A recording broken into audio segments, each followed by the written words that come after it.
indo para frente, sabe?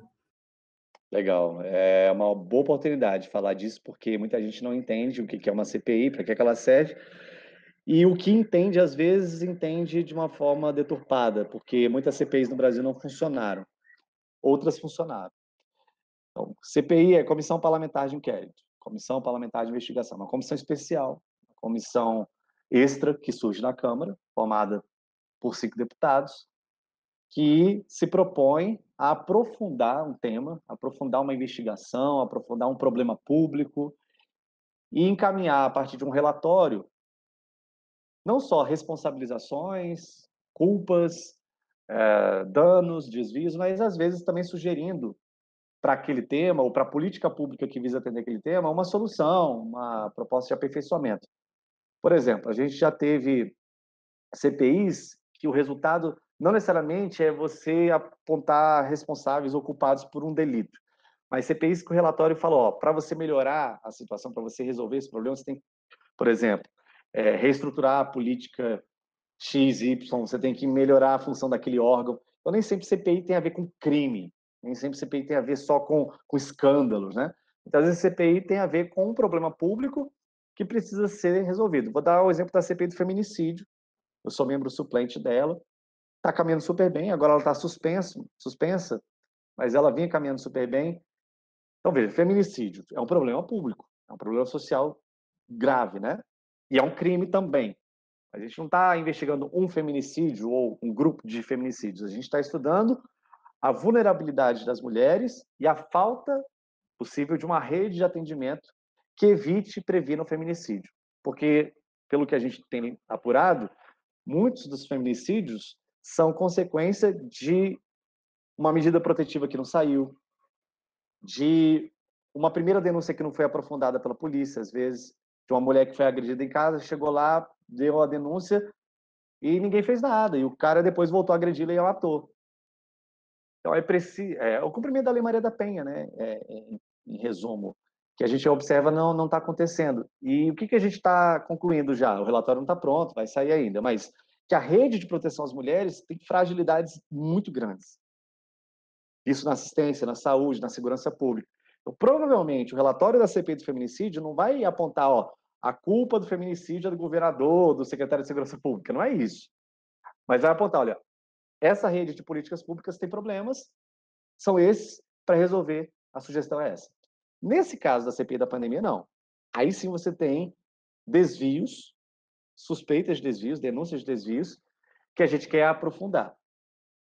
Ela foi protocolada lá em julho, ainda, quando no momento nós detectamos problemas gravíssimos em relação a testes rápidos, leitos de UTI, desvios de respiradores, nepotismo, que é a indicação de familiares dentro da estrutura do governo, e falta de transparência na divulgação dos leitos de UTI. O governo dizia que tinha um tanto, depois a gente descobriu que tinha outro. São os 5 focos. Naquela época, a gente já tinha as 8 assinaturas, que é o número mínimo para protocolar uma CPI. Você precisa de pelo menos um terço do parlamento concordando em investigar aquilo. Protocolamos e a CPI ficou lá parada. O presidente não instalou a CPI, que era o que ele deveria fazer já naquele momento. Aí tem uma discussão lá na Câmara que foi levantada, porque naquela época só tinha a CPI do feminicídio funcionando, né? E o regimento só permite 2 CPIs ao mesmo tempo, em curso. E o Delmasso, o deputado Rodrigo Delmasso, já tinha protocolado uma CPI no ano passado, que era a CPI dos maus tratos de animais, para investigar maus tratos de cavalos e cachorros. Então, o que deveria ter sido feito? Essa CPI já tinha que ter sido instalada, só que ela também não tinha sido. Então, pela ordem cronológica, ela vinha primeiro e depois a CPI da pandemia. A não ser que os líderes concordassem em furar a fila, como aconteceu com a do feminicídio, que também foi depois dos maus tratos. A gente furou a fila com a CPI do feminicídio, mas num acordo de líderes, como o regimento prevê. Só que tanto a dos maus tratos quanto a da pandemia ficaram no limbo, e estão ainda até agora. Semana passada, o secretário foi preso com a Operação Falso Negativo, que investiga essa parte dos testes, que eu tinha avisado o Ministério Público ainda em abril, inclusive. O nosso mandato mandou um ofício para o Ministério Público de Contas, o Ministério Público do Distrito Federal, mostrando que tinha uma empresa de brinquedo vendendo teste rápido para Covid-19, que era uma coisa meio estranha, no mínimo, né, para dizer.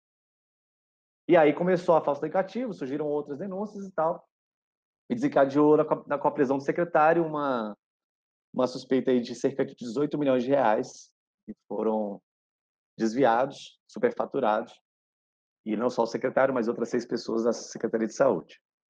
Estão lá, inclusive, até agora presos preventivamente. Bom, então o que acontece? O que acontece? A CPI tem que ser instalada imediatamente, porque a gente já tem 13 assinaturas, certo? E por que ela tem que ser instalada imediatamente? Porque não tem mais necessidade de consultar os líderes. A partir de 13 assinaturas, nós ganhamos mais 5 depois da prisão do secretário, ela pode ser instalada como uma terceira, quarta, quinta, sexta, sétima, oitava, 10ª CPI. É o que o regimento fala. A partir de 13 assinaturas, você não precisa mais cumprir a ordem cronológica, você já tem que instalar mesmo. Quem é que instala a CPI? O presidente da Câmara, Rafael Prudente, hoje. Estamos esperando. Eu espero que ele instale o mais rápido possível, porque não tem razões nem para ele protelar. Aí ele fez uma consulta à Procuradoria da Câmara, o nosso jurídico lá, para ver se a CPI tem as condições, o que é inédito também, porque nunca a Procuradoria tinha sido consultada sobre a instalação de CPI. O deputado Rodrigo Dalmas fez um requerimento com algumas questões sobre a CPI, né, questionando inclusive se é competência dos deputados aprofundarem desvios de recursos públicos na saúde. Que aí, na minha avaliação pessoal, é um questionamento infundado, um questionamento que não faz nenhum sentido. Na minha visão, é um questionamento protelatório, ou seja, para arrastar, para ganhar tempo em relação à instalação, porque o governo está muito preocupado, trazendo aqui uma dimensão mais política desse processo.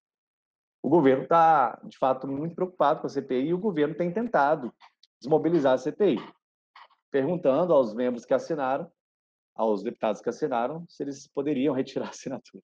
Isso não é nenhum segredo, a imprensa já falou sobre isso. E aí, agora a gente está aguardando, semana que vem, essa CPI ser instalada.